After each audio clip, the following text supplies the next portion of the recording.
ఒక్కసారి కొమ్మూరి గోల్డ్ కి కాల్ చేయండి. తాకట్లో ఉన్న మీ బంగారాన్ని విడిపించి మార్కెట్ ప్రైస్ కి వాళ్ళు కొనుక్కుని మిగతా డబ్బులు మీకు ఇచ్చేస్తారు. రైట్, బ్రేకింగ్ న్యూస్ చూస్తున్నాం మనం టీవీ స్క్రీన్ పై. తమిళనాడులో టీవీకే వర్గాలు మరొక సంచలన నిర్ణయం తీసుకున్నాయి. ఇప్పటికే విజయ్ సీఎం అవుతాడా లేదా అనే ఒక ఉత్కంఠభరితమైన నేపథ్యంలో ఇప్పుడు 107 మంది టీవీకే ఎమ్మెల్యేలు రాజీనామా చేయడానికి సిద్ధమయ్యారు. ఒకవేళ డిఎంకే గనక లేదంటే ఏఐడిఎంకే గనక ప్రభుత్వ ఏర్పాటుకు ముందుకొస్తే, సుముఖత చూపిస్తే, సో 107 మంది ఎమ్మెల్యేలు మూకుమ్మడిగా రిజైన్ చేస్తామంటూ బెదిరిస్తున్నారు. సో ఇలాంటి నేపథ్యంలో ఇప్పటికే విజయ్ గవర్నర్ని కలిశాడు, తమిళనాడు గవర్నర్ని.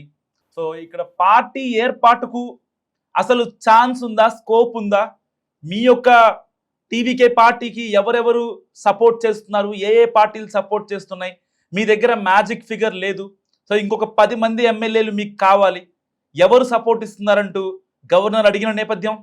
సో ఒక పక్క విజయ్ సీఎం కాలేడు అనే నేపథ్యంలో ఇటు డిఎంకే ఇటు అన్నా డిఎంకే ఈ రెండు పార్టీలు కలిసి ఒక అంతర్గత సమావేశం జరిగింది. ఇప్పటికే డిఎంకే ఎమ్మెల్యేలందరినీ స్టాలిన్ తన గుప్పెట్లో పెట్టుకున్నాడు, ఎవరిని కూడా బయటికి రానివ్వకుండా. సో చాలా జాగ్రత్తగా స్టాలిన్ వ్యవహరిస్తున్నారు. సో ఇలాంటి నేపథ్యంలో ఇప్పుడు అన్నా డిఎంకే, ఏఐడిఎంకే, లెఫ్ట్ పార్టీలు అన్నీ కలిసి ప్రభుత్వాన్ని ఏర్పాటు చేస్తాయా అనే ఒక సంక్షోభం కూడా నెలకొంది.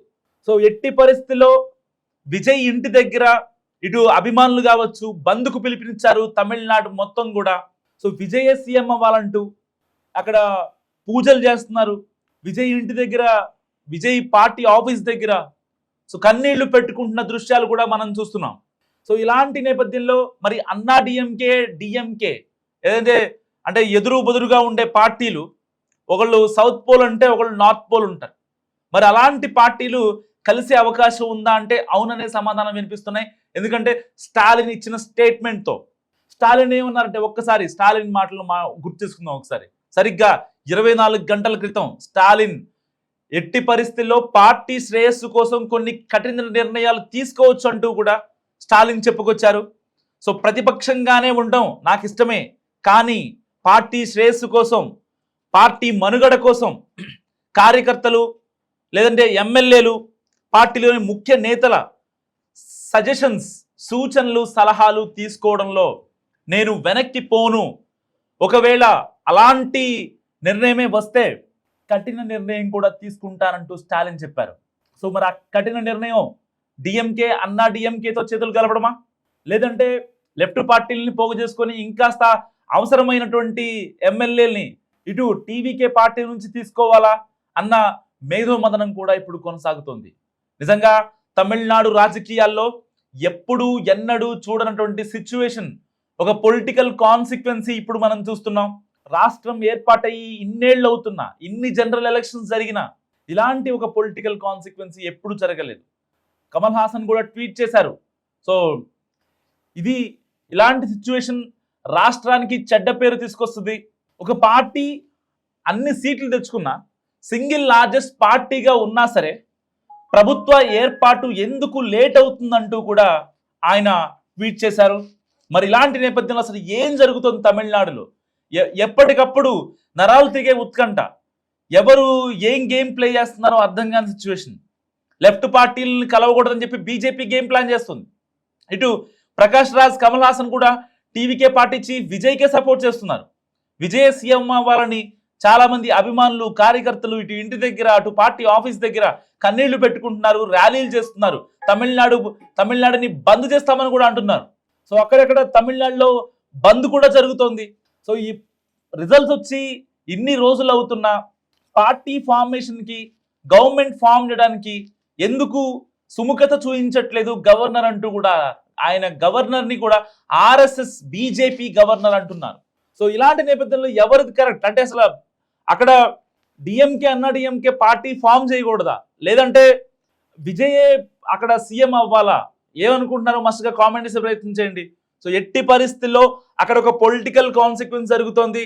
అన్నా డిఎంకే, డిఎంకే ఈ రెండు పార్టీలు కనుక ఒకవేళ మెర్జ్ అయితే, ఎందుకంటే సౌత్ పోల్, నార్త్ పోల్ లాగా ఉండేటువంటి ఈ రెండు పార్టీలు కనుక మెర్జ్ అయ్యి ఉంటే కనుక నిజంగా లెఫ్ట్ పార్టీల అవసరం చాలా అవసరం ఉంటుంది. సో ఇప్పటికే స్టాలిన్ రాహుల్ గాంధీని కూడా టార్గెట్ చేశారు. ఎట్టి పరిస్థితుల్లో అక్కడ ఎందుకు అనవసరంగా మీరు టీవీకేకి సపోర్ట్ చేస్తున్నారంటూ కూడా, ఎందుకంటే ఇండియా కూటమిలో స్టాలిన్ ఉన్నాడు. సో స్టాలిన్ రాహుల్ గాంధీకి మంచి బెస్ట్ ఫ్రెండ్. సో అలాగే డైరెక్ట్గా ఎప్పుడైతే 108 సీట్లు వచ్చాయో టీవీకేకి, వెంటనే రాహుల్ విజయ్కి కాల్ చేశారు. ఏంటి పరిస్థితి, మరి నా ఇన్ అండ్ అవుట్ సపోర్ట్ నీకే అంటూ కూడా ఆయన మాట్లాడారు. ఆ తర్వాత బీజేపీ నుంచి అమిత్ షా కాల్ చేశారు విజయ్కి. సో కంగ్రాట్స్ చెప్పిన అనంతరం కలిసి పనిచేద్దామని చెప్పారు. నిజంగా ఒకవేళ బీజేపీతో కలిసి పనిచేస్తుంటే ఈ సిచ్యువేషన్ వచ్చేది కాదేమో అని చాలామంది విశ్లేషకులు మాట్లాడుకుంటున్న పరిస్థితి. సో మరి సీఎంగా విజయ్ కళ నెరవేరుతుందా అంటే నిజంగా అంటే ఎవరు ఏం చెప్పలేనటువంటి సిచ్యువేషన్. సో ఇలాంటి నేపథ్యంలో రంగంలోకి త్రిష వస్తోంది అనే సంకేతాలు కూడా టీవీకే వర్గాల నుంచి వినిపిస్తున్నాయి. ఇప్పటికే ఏదైతే పార్టీ ఫామ్ చేయడానికి ఇంకా 6 మంది ఎమ్మెల్యేలు కావాలి టీవీకేకి. సో ఇప్పుడు లెఫ్ట్ పార్టీల నుంచి సపోర్ట్ వచ్చే అవకాశం ఉన్నా ఆ ఎమ్మెల్యేలు విముఖత వ్యక్తం చేస్తున్నారు. ఆల్మోస్ట్ టీవీకేలోని కొంతమంది సీనియర్ లీడర్స్ ఆల్మోస్ట్ కామన్ పీపులే ఉంటారు టీవీకేలో, కొత్త పార్టీ. సో వేరే పార్టీల నుంచి వచ్చిన వాళ్ళు కూడా చాలా తక్కువ. సో అలాంటి వాళ్ళలో కొంతమంది ఇటు అన్నా డిఎంకేలోని షణ్ముగం వర్గం, అయితే మా పళనిస్వామిని వ్యతిరేకించినటువంటి షణ్ముగం వర్గం నుంచి 27 మంది ఎమ్మెల్యేలు ఇప్పటికే పుదుచ్చేరిలోని త్రిశం రిసార్ట్లో ఉన్నారు. సో వాళ్ళంతా కూడా ఇటు టీవీకేలోకి రావాలని సంప్రదింపులు జరుగుతున్నాయి. మరి విజయ్ యాక్సెప్ట్ చేస్తాడా, రంగంలోకి త్రిష వస్తుందని వార్తలు వస్తున్నాయి. ఆవిడ ఎవరితో మాట్లాడతారు అంటే ఇక్కడ స్టాలిన్తో మాట్లాడతారా, లేదంటే పళనిస్వామితో మాట్లాడతారా, షణ్ముగంతో మాట్లాడతారా, లేదంటే ఇటు లెఫ్ట్ పార్టీలతో మాట్లాడతారన్న మీమాంస కూడా ఇప్పుడు కొనసాగుతున్న పరిస్థితి. సో ఇలాంటి నేపథ్యంలో తమిళనాట ఏం జరుగుతుంది, ఏ క్షణం ఏం జరుగుతుంది? ఓ పక్క విజయ్కి సెక్యూరిటీ తొలగించారు. నిన్న గవర్నర్ని కలిసిన తర్వాత గవర్నర్ కొన్ని ప్రశ్నలు అడిగారు. సో ఇప్పటిదాకా విజయ్ సుప్రీంకోర్టుకు వెళ్లే యోచనలో ఉన్నారు గవర్నర్ మీద. ఎట్టి పరిస్థితిలో సింగిల్ లార్జెస్ట్ పార్టీగా ఎదిగిన టీవీకేకి ఎందుకు గవర్నర్ నుంచి పిలుపు రాలేదు? నిజంగా ఆయన బీజేపీ చెప్పు చేతల్లో పనిచేస్తున్నారంటూ కూడా టీవీకే వర్గాల నుంచి చాలా గట్టిగా అంటే మాటలు వినిపిస్తున్న నేపథ్యం. ఇటు డిఎంకే అన్నా డిఎంకే ఎలాగైనా పార్టీ ఫామ్ చేయాలని ఇప్పుడు అక్కడ బీజేపీ పెద్దలు కూడా ఆలోచిస్తున్న పరిస్థితి. ఒకవేళ టీవీకే తమ కండిషన్స్ తలొగ్గితే నిజంగా ఈ యొక్క లెఫ్ట్ పార్టీలు ఎవరైతే ఉన్నారో 10 మంది ఎమ్మెల్యేలు ఇటు టీవీకేలోకి వచ్చే అవకాశం ఉంది. లేదంటే కనుక అక్కడ ఒక పొలిటికల్ కాన్సిక్వెన్సీ ఏర్పడే అవకాశం ఉంది. చాలామంది సినీ ప్రముఖులు కావచ్చు, రాజకీయ ప్రముఖులు కావచ్చు, వీళ్ళంతా కూడా విజయ్కే సపోర్ట్ చేస్తున్నారు. సో బహిరంగంగా అంటే ఇంతకుముందు విజయ్ని కాదనుకున్న వాళ్ళు కూడా ఇప్పుడు విజయ్నే సపోర్ట్ చేస్తున్నారు. మరి ఇలాంటి నేపథ్యంలో అసలు తమిళనాడులో ఎవరు సీఎం అవ్వాలి? మస్తుగా కామెంట్ చేయండి.